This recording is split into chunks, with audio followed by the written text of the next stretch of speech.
Hello, and welcome to Between the Rows. I'm Ed White, your host this week. Today we're going to hear about how farmers can take advantage of high new crop 2022 prices without exposing themselves to the sort of contract defaults that have made 2021 such a nightmare for many.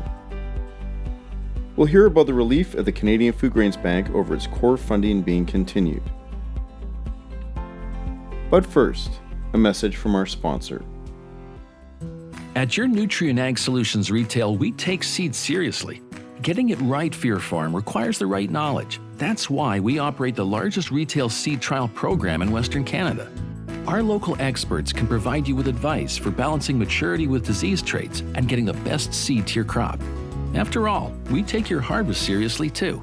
Talk to your local retail today or visit nutrienagsolutions.ca.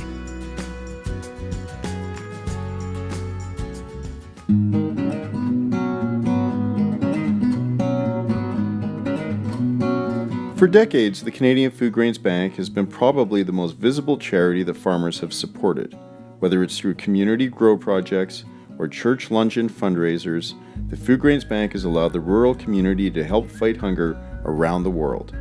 While much of its money comes from donations, federal governments have often multiplied that money, making its impact far greater. However, that money is not permanent and needs to be renewed every few years, always leaving uncertainty hanging in its future. To the relief of the Foodgrains Bank, its government funding, $25 million per year for 3 years, has just been renewed for another 3 years. Here's International Development Minister Harjit Sajjan explaining why the government is such a supporter of the charity. Now, the Canadian Foodgrains Bank has been a very important partner for Canada's humanitarian work since 1983. And in 2020 alone, you have reached more than 900,000 people who were living through humanitarian emergencies across 33 countries, including the Democratic Republic of Congo, Ethiopia, Lebanon, and South Sudan. And all of them depended on your help.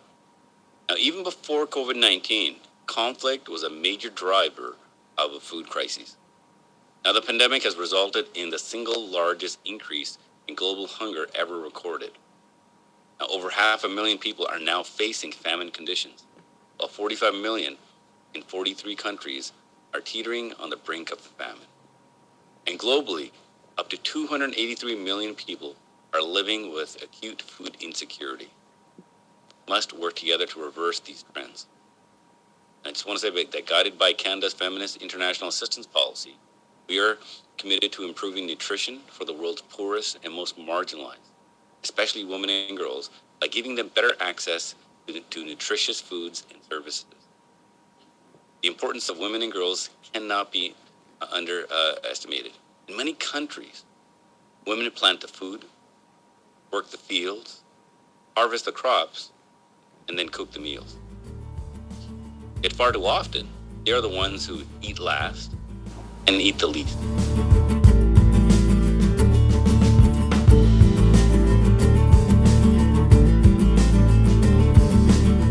Here's Canadian Foodgrains Bank Executive Director Andy Harrington talking about the organization's evolution. At its very beginning, Canadian Foodgrains Bank began with a dream that one day everyone in the world would be able to get enough to eat. Now, for the prairie grain farmers who helped to found the Foodgrains Bank, that people should be starving to death in a world of abundance was an absolute disgrace. And they were practical people who weren't about to sit idly by. Instead, they were determined to put faith into action. And when a way to make their vision a reality didn't exist, like farmers do, they came together to make it happen. I'm always inspired by how this organization came to be, from our roots with business owners and farms on the prairies till today, as one of Canada's leading humanitarian agencies, made up of 15 member agencies working with their partners in our joint mission to end hunger. Now, we're still strongly supported by those same farmers, and now we've been joined by thousands of other Canadians in churches and communities across the countries. And what adds to how remarkable this story is that our Canadian government came behind this idea of a world without hunger from the very beginning. And for almost 40 years, has provided ongoing and constant support to the notion that every person in the world deserves enough to eat. As a Canadian, despite this accent, I'm proud that the commitment of my elected leaders and civil servants have joined with us to end global hunger, and I'm proud that that commitment has stood the test of time. Sadly, as the Minister noted, the enormous need that exists in the majority world for emergency food, whilst once on a decline for a number of years, is rising once again. Climate change is leading to more natural disasters. I'm speaking to you from southwestern British Columbia in the middle of the Fraser Valley, where we've recently experienced one of those. There are more people living in developing countries who are vulnerable. Conflict in places like Syria and South Sudan are leading to food systems failures and the inability of people to get enough food for their families in the ways they once could. And of course, as we've all experienced, the global pandemic has led to disastrous economic consequences for the people around the world, none more so than vulnerable people already living on the edge of hunger. Because of the support of the Government of Canada, our members have been able to provide support for people around the world affected by these food system failures and emergencies. And the efforts of many thousands of Canadians who support the Foodgrains Bank have been amplified through the grant.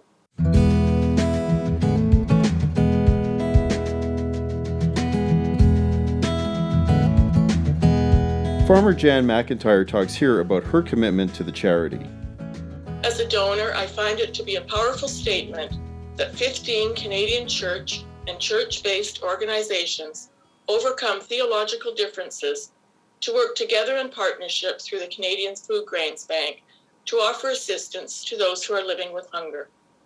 I also greatly appreciate and respect the Canadian Foodgrains Bank approach of working in partnership with local partners and organizations already present in a country, with those who understand the particular challenges relevant to that area and who carry a long-term commitment to the region.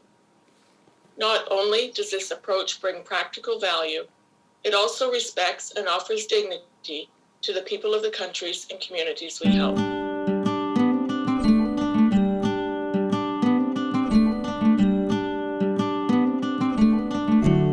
What does all the fundraising and commitment from Canadian farms, rural communities, and across the country help achieve in the long run? Here's Minister Sajjan's take. Because every child has a gift to offer this world and have an impact. But what they don't have is the opportunity that we have here in places like Canada. And I always look at it as it's not that we're just trying to help. We will help ourselves when we help these kids, because you never know what type of gift these kids can offer the world.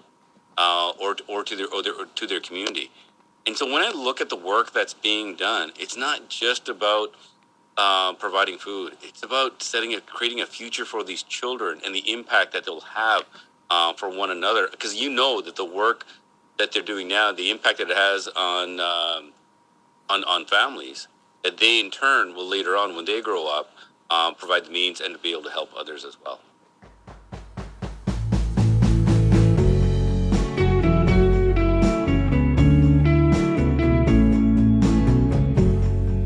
This is Between the Rows.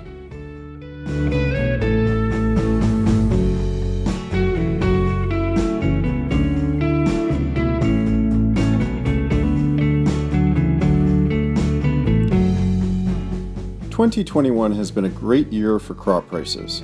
That's fantastic if you're a farmer with a lot of crop. But for thousands of farmers, 2021 brought a terrible drought and dreadful yields. Many who signed grain contracts locking in 2021-22 prices found they didn't have enough crop to meet the contracts and had to buy themselves out at very high prices. Right now, new crop 2022-23 prices look very attractive, but farmers are understandably anxious about committing to anything in the wake of the drought. I spoke to advisor David Derwin of PI Financial about how farmers can take advantage of the prices without exposing themselves to too much risk.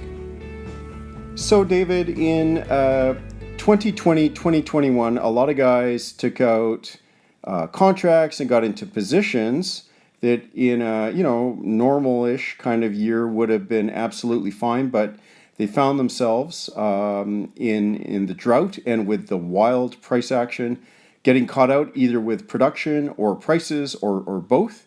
And I'm wondering, from your perspective in dealing in this area, what have we learned about marketing in the last year? Well, certainly no one's going to forget last year. And like any business, especially a farming business, which is so impacted by markets, both on inputs and on outputs, it's all about having flexibility and being adaptable. And it's about having options, and pardon the pun, but options, marketing options, like having access and using and understanding call options, using put options, giving you that flexibility.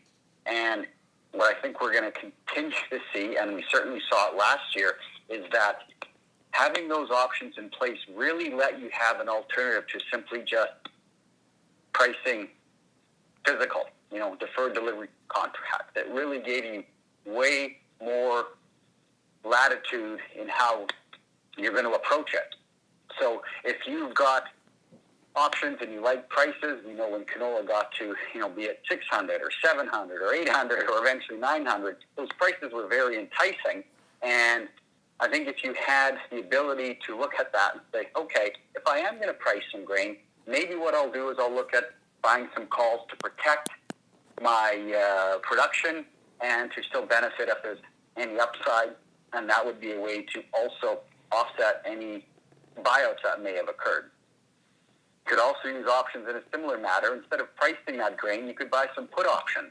So you've got the downside floor price in place, basically minimum floor price protection, kind of like price insurance, but you still have all the upside, and most importantly, you haven't committed any of your grain.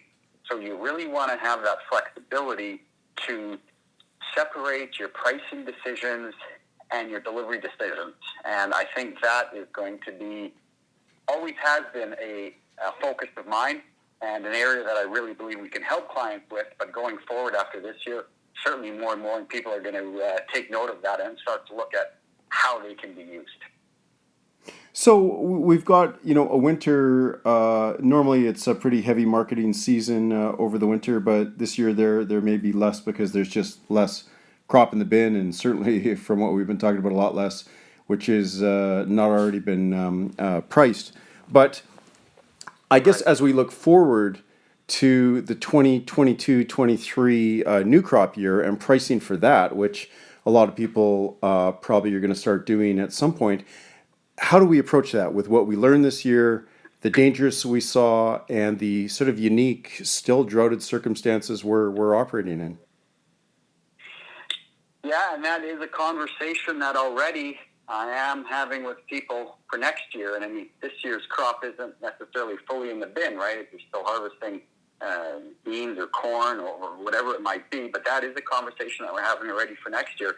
And it still comes back to that same point about having that flexibility and having options, and in particular using put options, call options to do so, because prices are very good. They're still trending higher, and well, I think one can be patient and there's no rush. Instead of just, like, here's a perfect example. Client calls in out from Alberta and was looking at some very, very good prices for new crop wheat for next year. So we start looking at that, and he said, well, here's a couple things that you can do, right? You don't necessarily need to lock in with the elevator, commit your production when we're still, like you point out, having dry conditions, low stocks. So we don't want to give up on any opportunities to the upside, but just as important, we don't want to expose to too much risk on the production side. So the same thing can apply. If you're seeing some very, very good basis levels, some very good cash bids, maybe you do some up to the level only that you're comfortable with, but then you can always turn around and add on to that some call option strategies that protect that to some extent if it goes higher. This way, you don't have to deal with any kind of buyout situation or concern on production. Likewise, markets also have put options for the downside, where you can lock in a minimum floor price, less your basis, of course, but at least on the futures, you can have some downside protection in place And if it goes up higher and higher and higher, and you've already spent, a certain amount on premium, well, that could be the best money you've ever spent, given that you don't have to deal with the risk on your production going into another year, which in many areas has been very dry for a few years in a row. And I know as an options specialist, a year ago you were recommending people take options positions, and that they were, well suited for an environment like this. And options are always a hard sell on the average person.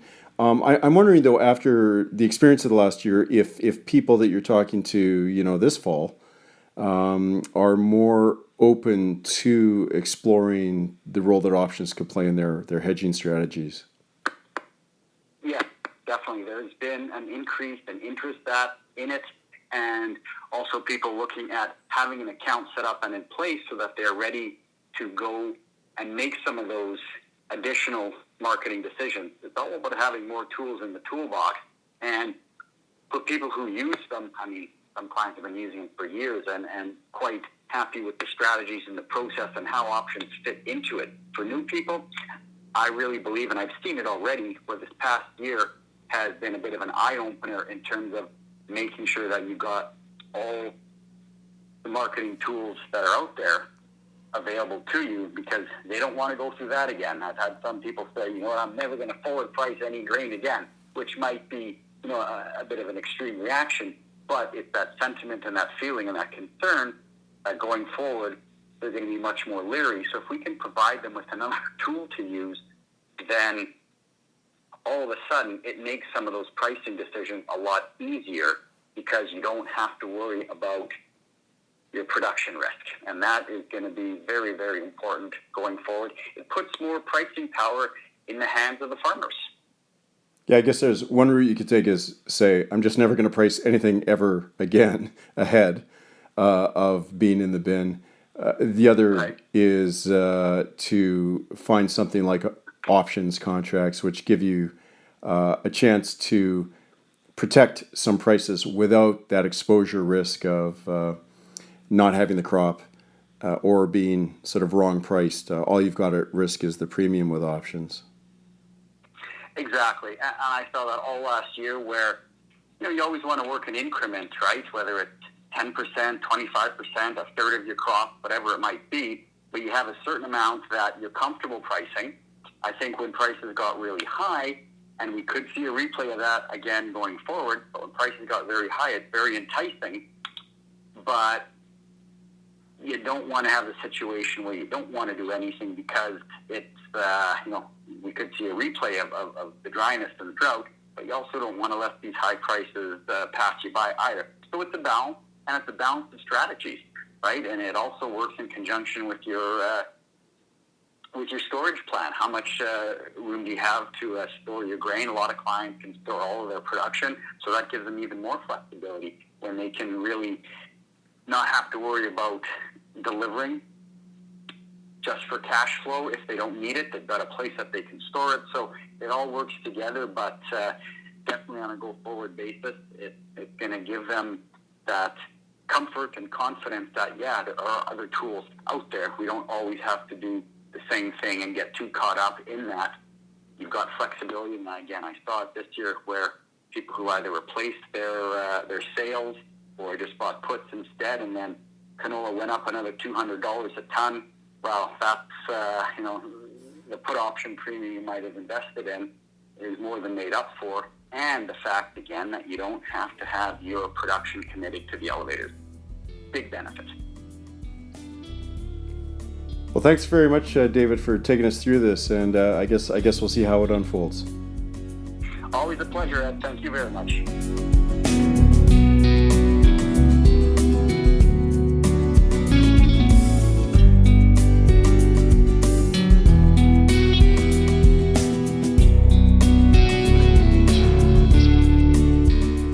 That was David Derwin of PI Financial in Winnipeg.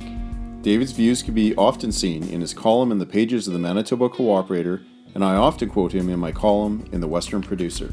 That's all for this week. Join us again next week for another edition of Between the Rows. I'm Ed White, and it was my pleasure being your host.